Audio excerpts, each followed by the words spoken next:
देश के सबसे अधिक आबादी वाले उत्तर प्रदेश के इतिहास को भारतवर्ष का पर्याय माना जाता है।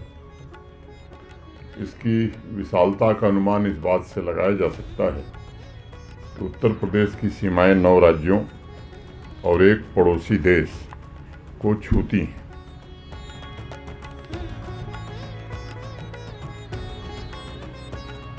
गंगा, यमुना, सरस्वती, सरयू, गोमती, बेतवा, वरुणा जैसी पवित्र नदियों से घिरा यह जीवंत राज्य समृद्ध ऐतिहासिक, सांस्कृतिक और आधुनिक गतिशीलता को भी प्रतिबिंबित करता है। कल मुझे अध्यात्म, आस्था और सांस्कृतिक विरासत के महाकुंभ में जाने का अवसर मिला है। कल ही मैं लौटा और मैं कह सकता हूँ कि पृथ्वी पर शायद ही कोई दूसरी यह जगह होगी जहाँ भक्ति और परंपरा का ऐसा स्वरूप दिखाई पड़ता है। प्राचीन काल से ही इस धरा ने भारतीय उपमहाद्वीप की राजनीति, संस्कृति और समाज को विशेष रूप से प्रभावित किया है। उत्तर प्रदेश में गंगा के मैदानी इलाके को आर्यावर्त कहा जाता है। इस इलाके में प्रागैतिहासिक गुफा भित्तिचित्र से लेकर वेद, उपनिषद, रामायण, महाभारत, रामचरितमानस जैसे अनेक महान ग्रंथों और सनातन परंपरा की कला, परंपरा की भी रचना के साक्ष्य उपलब्ध हैं और इसीलिए कहा जाता है कि उत्तर प्रदेश भारतीय सभ्यता के विकास और पवित्र तीर्थों की भूमि भी है। और आज अगर हम तेजी से विकसित राष्ट्र के लक्ष्य की ओर बढ़ रहे हैं तो उसकी गतिशीलता में भी उत्तर प्रदेश का बहुत महत्वपूर्ण योगदान है। माँ गंगा के तट पर बसे बनारस को विश्व के सबसे प्राचीन जीवंत शहर के रूप में जाना जाता है और इसे पवित्र शहरों में भी गिना जाता है। बनारस का काशी विश्वनाथ मंदिर भारत के सबसे प्राचीन एवं पवित्र मंदिरों में से एक है। प्रभु श्री राम की जन्मभूमि अयोध्या उत्तर प्रदेश के हृदय स्थल में स्थित है।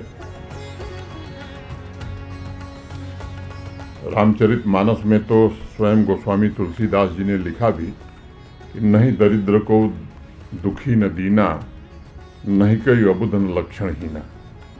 राम राज्य में न कोई गरीब है न बेसहारा है। और स्वयं तुलसीदास जी आगे लिखते हैं कि अल्प मृत्यु नहीं कवनहु पीरा, सब सुंदर सब बिरजु शरीरा। भारतीय दर्शन में जो प्रार्थना की गई, सर्वे भवन्तु सुखिनः सर्वे सन्तु निरामया, सभी सुखी हो में सभी रोगमुक्त हों, इस भाव की रचना स्थली भी उत्तर प्रदेश ही रही है। भगवान श्री कृष्ण का जन्म मथुरा में हुआ, लालन पोषण वृंदावन में हुआ। ये दोनों पवित्र धाम भी उत्तर प्रदेश में ही हैं। सारनाथ, जहाँ महात्मा बुद्ध ने ज्ञान प्राप्ति के बाद अपना पहला उपदेश दिया था, उसे भी आज दुनिया के प्रमुख तीर्थ स्थलों में से एक माना जाता है। भगवान बुद्ध का परिनिर्वाण भी उत्तर प्रदेश के कुशीनगर में ही हुआ। यूनेस्को की विश्व धरोहरों में से एक आगरा किला और दुनिया के 7 अजूबों में से एक ताजमहल भी उत्तर प्रदेश में ही है। कला के संदर्भ में उत्तर प्रदेश में कहावत है, यह धरती परंपरा और नवीनता का संगम है। कथक के लिए लखनऊ और बनारस का घराना, इनकी चर्चा पूरी दुनिया में है। रामलीला का मंचन उत्तर प्रदेश से निकला तो इंडोनेशिया, थाईलैंड, गुयाना, सूरीनाम तक पहुंचा और लगभग 1 महीने तक चलने वाले इस प्रदर्शन को यूनेस्को ने अमूर्त सांस्कृतिक धरोहर के रूप में सूचीबद्ध करने का काम किया है। महान शिक्षाविद महामना पंडित मदन मोहन मालवीय जी की तपोभूमि भी उत्तर प्रदेश रही है, जिन्होंने एशिया के सबसे बड़े आवासीय विश्वविद्यालय काशी हिंदू विश्वविद्यालय की स्थापना 1916 में की थी। भक्ति काल को भारतीय साहित्य का स्वर्ण काल कहा जाता है। चाहे वो कबीर दास हों, संत रविदास हों, गोस्वामी तुलसीदास हों, रामानंद मलूकदास, सूरदास जैसे अनेक व्यक्तित्वों का जन्म भी उत्तर प्रदेश में ही हुआ।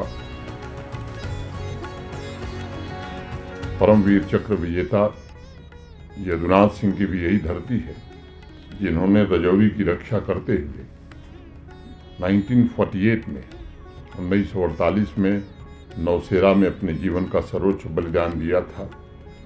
वीर अब्दुल हमीद की भी जन्मभूमि यही है, जिसने पैटर्न टैंक को खत्म किया था। अब उत्तर प्रदेश पिछले कुछ वर्षों में माननीय प्रधानमंत्री जी के नेतृत्व में आर्थिक विकास के मामले में उल्लेखनीय प्रगति कर रहा है। आज जीडीपी के मामले में भी उत्तर प्रदेश देश के चौथे स्थान पर पहुंच गया है। देश में सबसे ज़्यादा हवाई अड्डों वाला प्रदेश आज उत्तर प्रदेश हो गया है। सबसे ज़्यादा मेट्रो रेल चलाने वाला प्रदेश उत्तर प्रदेश हो गया है और देश का सबसे बड़ा एयरपोर्ट जेवर भी उत्तर प्रदेश में ही बन करके तैयार हुआ है।